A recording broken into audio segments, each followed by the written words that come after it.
Humura Burundi est un magazine qui sert de pont entre les Burundais en exil et ceux restés au pays à travers des informations bien fouillées concernant tous les domaines de la vie du pays. Le magazine Humura Burundi est diffusé sur le web via le site de la RPA www.rpa.bi. Humura Burundi. Vous êtes les bienvenus, chers auditeurs, au magazine Humura Burundi de ce jeudi 11 juillet 2019. Sans trop tarder, passons immédiatement au titre du magazine.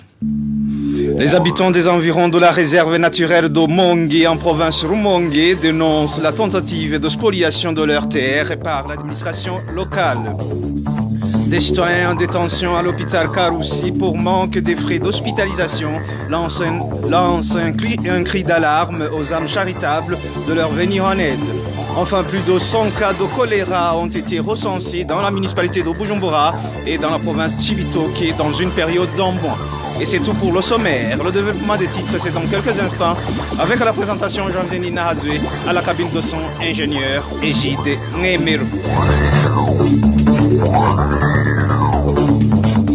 Encore une fois, bienvenue. Page éducation d'abord. 11 élèves du lycée technique communal de Nyamugerera en commune Musigati ont été renvoyés définitivement de cet établissement depuis le mois de juin pour grossesse non désirée. Même si les parents de ces élèves sont frustrés de voir leurs enfants renvoyés à la fin de l'année, la direction de la dite école dit s'être conformée à l'ordonnance ministérielle pour prendre cette mesure. Et à ce propos, Elali Nibidi, un des éducateurs burundais, déplore cette situation. Elle demande néanmoins que ces jeunes filles soient considérées au même pied d'égalité que les autres enfants au lieu d'être laissées à elles seules. On l'écoute. Je me rends compte qu'il y a un non-dit. Et finalement, quel est le fait réservé à ces enfants? Et si ce conseil de discipline n'avait pas l'obligation d'appeler les parents, de vérifier si ces enfants ne sont pas victimes de harcèlement sexuel, de viol, de relations avec des personnalités, ils devraient avoir l'obligation de les protéger. Alors, toute personne qui entretient des relations qui peuvent conduire à une grossesse, à un renvoi, cette personne-là est coupable d'avoir fait obstacle au droit à l'éducation de ces enfants-là. Nous pouvions voir à travers la décision, malheureusement, cette décision, c'est une décision du comité de discipline. Normalement, il doit y avoir une personne qui prend la décision de renvoi, une disposition qui garantit que cet enfant-là, cette fille-là, comme enceinte en cours de scolarité, n'est pas laissée à elle-même. Qui garantit que cet enfant qui va naître n'est pas laissé à lui-même. Il devrait y avoir une enquête et cela devrait se faire en collaboration avec les parents et les corps de police pour savoir qui est responsable et à quel niveau de responsabilité afin que les responsables de cette grossesse puissent bénéficier des mêmes sanctions aux mêmes d'égalité, qui puissent répondre de cette grossesse-là. Et la Nibidi lance un appel vibrant au ministre de l'Éducation et aux organisations œuvrant dans le domaine de la protection des enfants de se saisir de cette affaire et traduire en justice les auteurs de ces grossesses. Encore une fois, Elali Nibidi. Je recommande que la ministre ayant en charge de l'enseignement primaire et secondaire puisse prendre en main cette situation. 11 élèves au cours d'une même année d'agriculture. Non, c'est trop, c'est beaucoup de pertes. Mais aussi ce garçon-là. Pourquoi il a été renvoyé? Il est renvoyé. S'il est responsable de la grossesse, et la ministre devrait prendre en charge ce cas-là afin de protéger entièrement ses élèves, mais aussi l'enfant qui n'est pas de chaque fille. La ministre a un grand rôle à jouer pour protéger les filles au niveau de l'éducation, mais aussi pour protéger les enfants victimes de ça. Il y a les parents, le grand absent du système éducatif burundais, le comité de gestion de l'école. Ils doivent agir pour protéger leurs enfants contre toutes sollicitations qui pourraient conduire à des cas pareils. Les associations de défense des droits de l'enfant, ils doivent intervenir pour protéger ces filles-là, mais aussi protéger l'enfant à naître. Finalement, et si ces enfants ont été violés avec la campagne, qui fait que ces filles ne sont pas victimes de cette situation-là. C'était Elali Nivizi, un des éducateurs burundais. Le Burundi se joint ce jeudi au monde entier pour célébrer la journée mondiale de la population. 25 ans après, le Burundi a déjà franchi un pas remarquable, du moins selon le représentant résident du FUNUAP, qui déplore néanmoins la persistance des obstacles à la réduction des naissances. Suivez Richmond Tiemoko, et il est représentant résident du Fonds des Nations Unies pour la population. Depuis 1994, des États, des activistes, des organisations de la société civile et des institutions comme UNFPA font front commun derrière le programme d'action et se sont engagés à faire tomber les obstacles qui se dressent entre les femmes, les jeunes filles et leur santé, leurs droits et la possibilité de façonner leur propre avenir. Toutefois, malgré des progrès considérables au cours des 25 dernières années, il nous reste un long chemin à parcourir pour respecter les promesses faites au Caire. Il y a encore trop de laissés pour compte.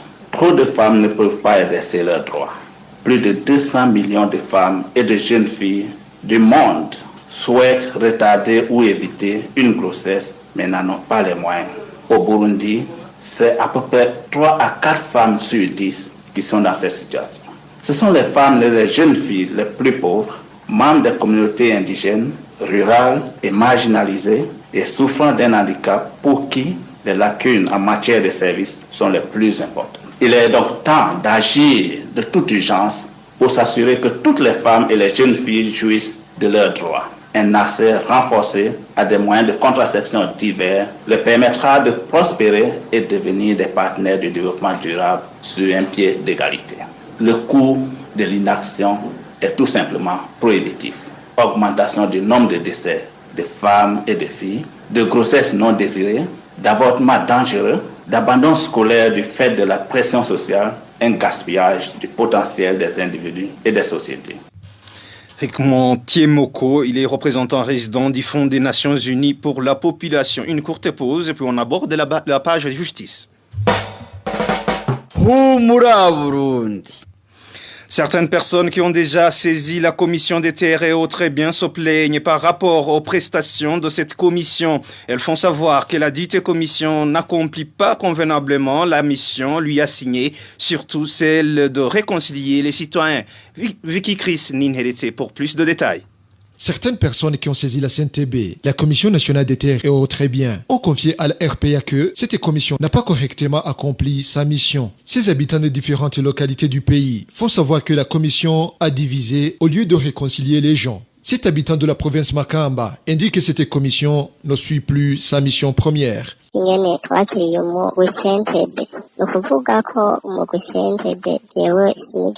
Nous avons mal accueilli le travail de cette commission, excepté le travail accompli lors de la présidence de la BKNA, car à cette période, il a essayé de réconcilier les résidents et les rapatriés. Mais aujourd'hui, ce n'est pas le cas, mais plutôt c'est pour diviser les gens. Les résidents et les rapatriés se regardent en chien de faïence. Cet autre habitant de la province Rumonge reproche à la commission sa démarche dictatoriale. C'est vraiment honteux. Nous ne savons pas à quel sens se vouer. Cette commission travaille mal et elle prend des mesures dictatoriales.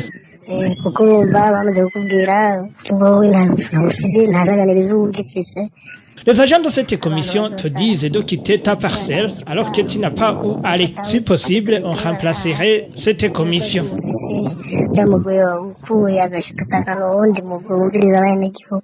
Si cette commission continue sur la même lancée, les personnes qui ont saisi la commission vont sombrer dans la dépression, conclut un habitant de la mairie. Ce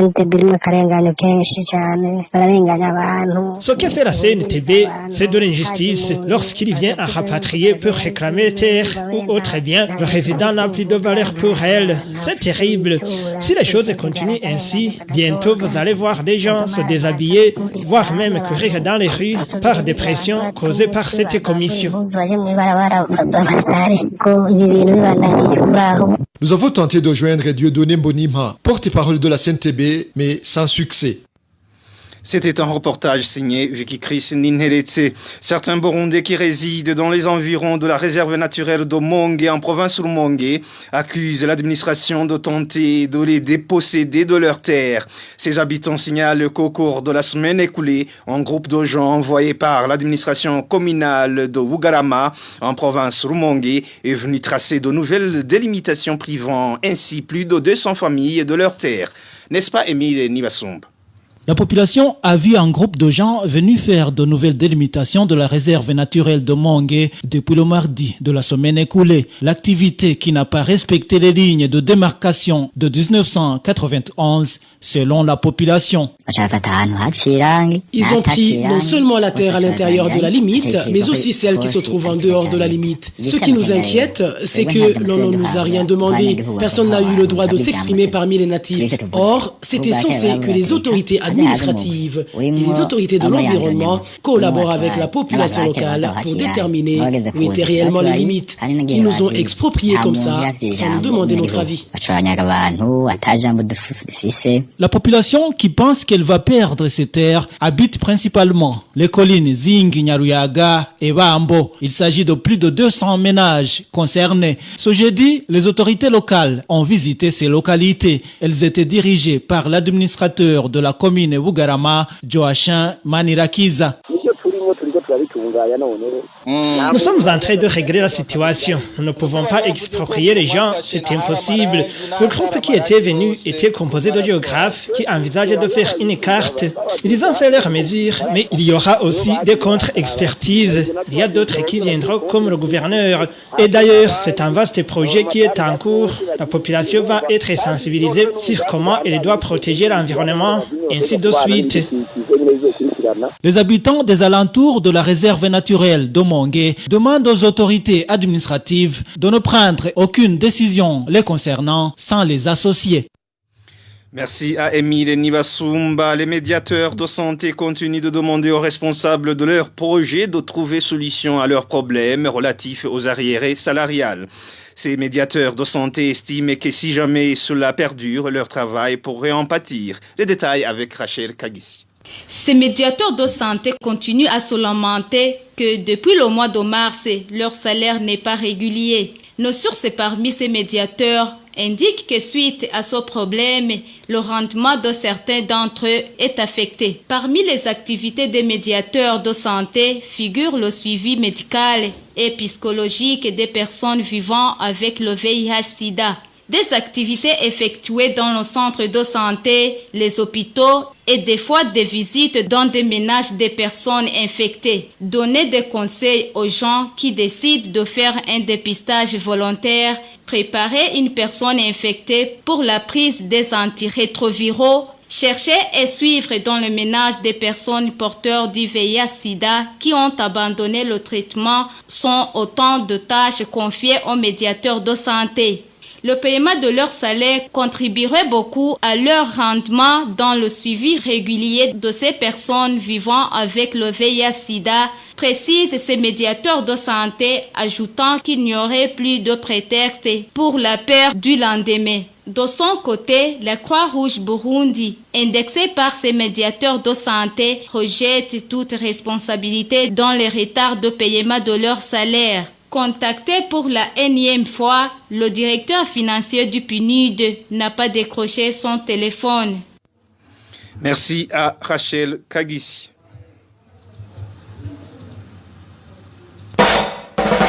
Humura Burundi.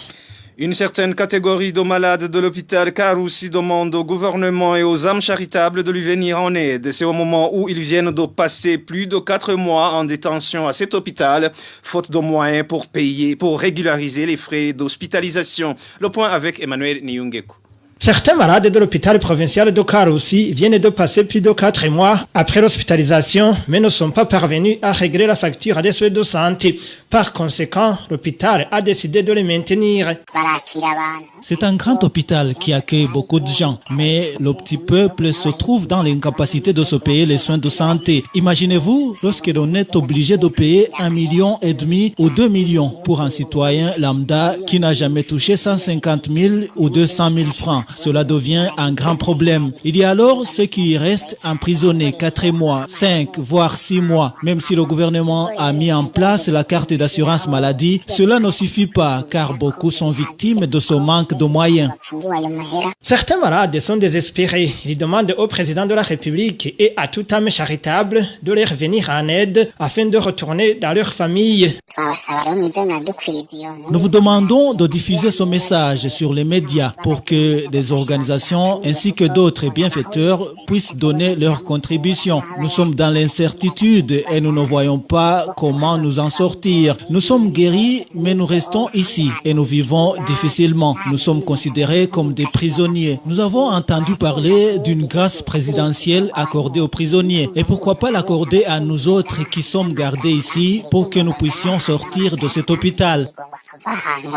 L'effectif de ces malades n'est pas facile à connaître dans la mesure où ils ont déjà remis les lits de l'hôpital et se débrouillent pour dormir. À ce propos, nous avons contacté le ministre Martin Nivyabandi en charge de la solidarité, mais il n'a pas décroché son téléphone. Et dernière page de ce magazine, l'épidémie de choléra est signalée dans la municipalité de Bujumbura et dans la province Cibitoke. Plus de 100 cas ont été enregistrés dans une période d'un mois. Au ministère de la Santé publique, l'on indique que des mesures adéquates sont en train d'être mises en œuvre pour éradiquer cette maladie. Suivez à ce propos Dr Jean Bosco Girkwishaka, porte-parole du ministère de la Santé publique. Il a été repris en français par Emmanuel Niyungeku.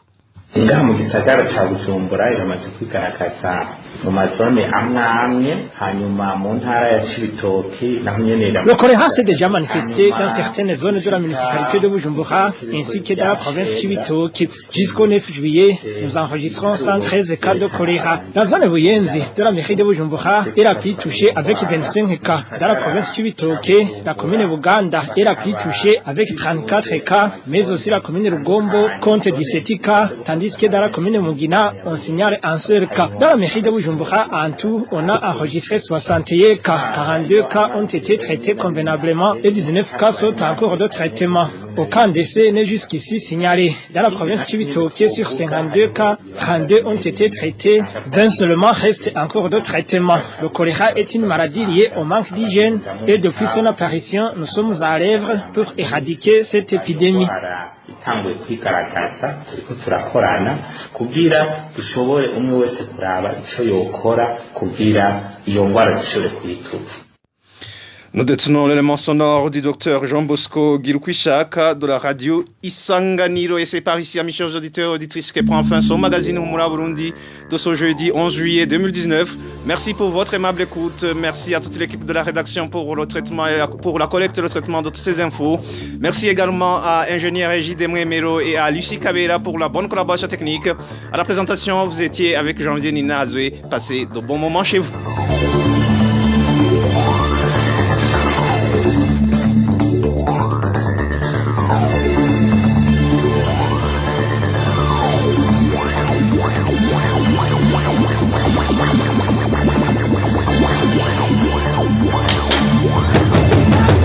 C'était le magazine Humura Burundi. Un magazine comprend pour relier les Burundais en exil et ceux toujours au pays à travers une information de qualité.